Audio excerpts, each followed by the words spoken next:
আজকের টিউটোরিয়ালে সবাইকে স্বাগতম। আজকে যে বিষয় নিয়ে আলোচনা করব এই বিষয়টা হলো কুমিল্লা বোর্ড 2018 জাবেদা ও হিসাব সমীকরণ, অর্থাৎ কুমিল্লা বোর্ডের প্রশ্নের 4 নম্বর প্রশ্নের সমাধান নিয়ে আলোচনা করার চেষ্টা করব। দেখা যাক উদ্দীপকে কি বলা হয়েছে।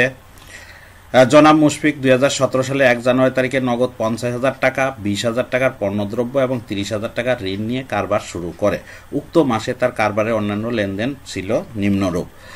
জানুয়ারি 5 তামিমের নিকট নগদে পণ্য বিক্রয় 40,000 টাকা, জানুয়ারি 8 নগদে আসবাবপত্র ক্রয় 10,000 টাকা, জানুয়ারি 12 ভ্যাট সহ নগদে পণ্য ক্রয় 34,500 টাকা, জানুয়ারি 15 বহি ফেরত 7,000 টাকা, জানুয়ারি 20 কমিশন পাওয়া গেল 5,000 টাকা, জানুয়ারি 23 রুবেলের নিকট হতে পণ্য ক্রয় 15,000 টাকা, জানুয়ারি 27 ভাড়া প্রদান 12,000 টাকা, জানুয়ারি 30 রুবেলকে তার পাওনার পূর্ণ নিষ্পত্তিতে 11,500 টাকা প্রদান করা হইল।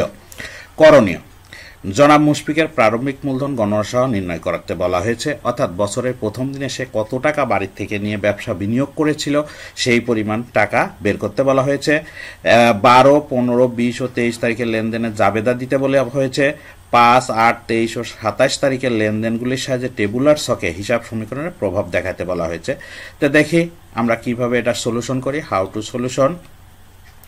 প্রথমে কতে বলা হয়েছে প্রারম্ভিক মূলধন নির্ণয়। আমরা জানি বছরের প্রথম দিনে বা যেদিন সে ব্যবসা শুরু করে সেই দিনের টোটাল সম্পদ থেকে টোটাল দায়গুলি বাদ দিলেই আমরা প্রারম্ভিক মূলধন পেয়ে থাকি। তো দেখা যাক, আমরা সর্বপ্রথমে একটা ঘর কাটলাম, তারিখ বিবরণ টাকা। জানুয়ারির 1 তারিখ সে নগদ টাকা আনছে, তবে এখানে একটা জিনিস উল্লেখ আছে যে সে নগদ টাকা আনছে বাড়ির থেকে 50,000 টাকা এবং ঋণ করেছে 30,000 টাকা। আমার নগদ টাকা যখন আমি ক্যাশ বাক্সে রাখলাম 50,000 টাকা এবং 30,000 টাকা ঋণ করে আনছি, এটাও আমার ক্যাশ বাক্সে ঢুকছে। তাহলে আমার ক্যাশ বাক্সে নগদের পরিমাণ বের হয়েছে হলো মোট 80,000 টাকা। অর্থাৎ ঋণ করে আনি আর যেভাবেই আনি আমার নগদ টাকা জমা হয়েছে 80,000 টাকা। আর পণ্য আনছে সে 20,000, তাহলে টোটাল আমার সম্পদ হলো 1 লক্ষ টাকা। আমরা জানি বছরের প্রথম দিনের সম্পদগুলি থেকে দায়গুলি বাদ দিতে হবে। তাহলে দায়ের মধ্যে সে যেহেতু ঋণ করেছে 30,000 টাকা, তাহলে সেই ঋণটা আমি কি করব, বাদ দেব 30,000, তাহলে আমার বেরোলো 70,000। তবে এখানে একটা জিনিস লক্ষণীয়, অনেকেই নগদ 50,000 টাকা এবং পণ্য 20,000 টাকা, এই 70,000 টাকা বের করলেও রেজাল্ট মিলবে। তবে আমরা যে সূত্র প্রয়োগ করি সেই সূত্রের সাথে কিছুটা অসম্পূর্ণ থেকে যায় বলে আমার বিশ্বাস। এই জন্য আমি পুরাপুরি সূত্র প্রয়োগ করে এখানে প্রারম্ভিক মূলধন বের করেছি। কারণ নগদ সে বাড়ির থেকে 50,000 টাকা আনছে, পণ্য আনছে 20,000, এটাই তার প্রারম্ভিক মূলধন। তবে আমার সূত্রে বলা হয়েছে যে বছরের প্রথম দিনের সম্পদ এবং প্রথম দিনের দায়গুলির পার্থক্য হলো প্রারম্ভিক মূল্য। তাই সম্পদ যেহেতু প্রথম দিনে আমি বাড়ির থেকে আনছি 50,000, ঋণ করে আনছি 30,000, তাহলে আমার নগদ হয়েছে 80,000। এই কারণেই আমি ঋণের টাকাটা নগদের সাথে যোগ করেছি। যেহেতু আমার ঋণ আছে, ঋণের টাকাটা আবার বাদ দিয়েছি। এটাই হলো আমার প্রারম্ভিক মূলধন। এরপরে খতে বলা হয়েছে জাবেদা দিতে।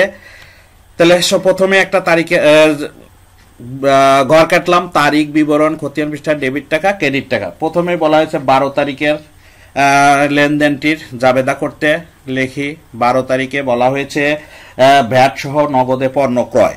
তাহলে ক্রয় হলো খরচ, যত প্রকার খরচ এবং যে নামে খরচ সেটাই ডেবিট হয়, এই জন্য ক্রয় হিসাব ডেবিট। আবার এখানে বলা হয়েছে ভ্যাট। তাহলে ভ্যাট যেহেতু ক্রয়ের ভ্যাট, তাহলে আমি সরকারকে প্রদান করেছি, তাই প্রদান করলেও এটা আমার খরচ, এই জন্যই ভ্যাট হিসাব ডেবিট। আর নগদ টাকা চলে গেছে নগদান হিসাব ক্রেডিট। আমার টোটাল নগদ টাকা গেছে হলো 34,500 টাকা। এখানে লক্ষণীয় যে এই 34,500 টাকার মধ্যেই ভ্যাট আছে। এখন সেই ভ্যাটটা আমি কিভাবে বের করব দেখি।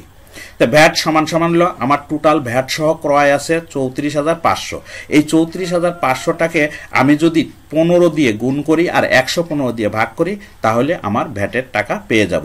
তবে অনেকে 3 দিয়ে গুণ করে 23 দিয়ে ভাগ করে, তাহলেও যে রেজাল্ট আসবে কোনো রেজাল্টের কোনো পার্থক্য আসবে না। তাহলে এখানে বের হলো ভ্যাট 4,500 টাকা। তাহলে ভ্যাট বরাবর 4,500। এখন টোটাল আমার ক্রয় বাবদ খরচ হয়েছে 34,500, এর মধ্যে 4,000 4,500 হলো ভ্যাট। এখন এই 4,500 টাকা বাদ দিলে যেটা সেটা পণ্য ক্রয়ের হিসাবে অন্তর্ভুক্ত হবে 30,000। এখানে আমি ব্যাখ্যা দিই নাই, এই কারণেই করণীয়ের মধ্যে উল্লেখই আছে, ব্যাখ্যা দেওয়ার প্রয়োজন নাই, অতএব এখানে ব্যাখ্যা দেওয়ার কোনো দরকার নাই। এরপরে জানুয়ারি 15 তারিখে বলা আছে বহি ফেরত, অর্থাৎ আমি পণ্য ক্রয় করেছিলাম, ফেরত দিছি।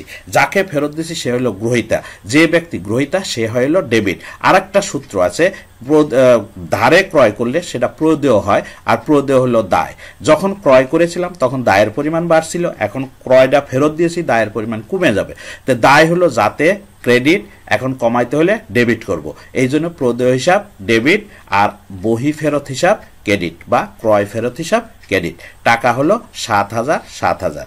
এরপরে বলা হয়েছে 20 তারিখে বলা হয়েছে কমিশন পাওয়া গেল। তাহলে আমার কাছে আসলো কি? নগদ টাকা, যাহা আসে তাহা ডেবিট, এই জন্য নগদান হিসাব ডেবিট। আর কি বাবদ টাকাটা পাইছি?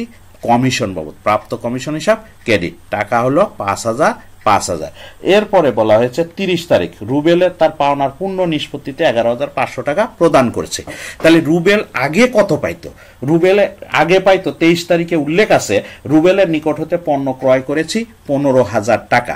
তাহলে 15,000 টাকা যেহেতু পাবে, কিন্তু তার সাথে আলাপ আলোচনা করে তার পূর্ণাঙ্গ ঋণটার পূর্ণ নিষ্পত্তিতে 11,500 টাকা দিয়ে দিয়েছি।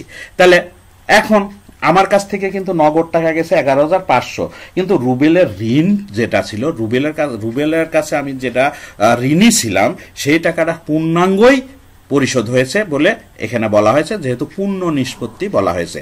তাহলে প্রদেয় হিসাব ডেবিট, নগদান হিসাব ক্রেডিট, আর বাট্টা হিসাব ক্রেডিট। আর প্রদেয় কত ছিল? 15,000, কিন্তু এর থেকে আমি দিছি হলো 11,500। তাহলে যত টাকা কম দিয়েছি তত টাকাই হলো বাট্টা, এই বাট্টা হলো 3,500 টাকা। এই হলো খর উত্তর। এবার আসি গতে বলেছে টেবুলার ছকে হিসাব সমীকরণের প্রভাব।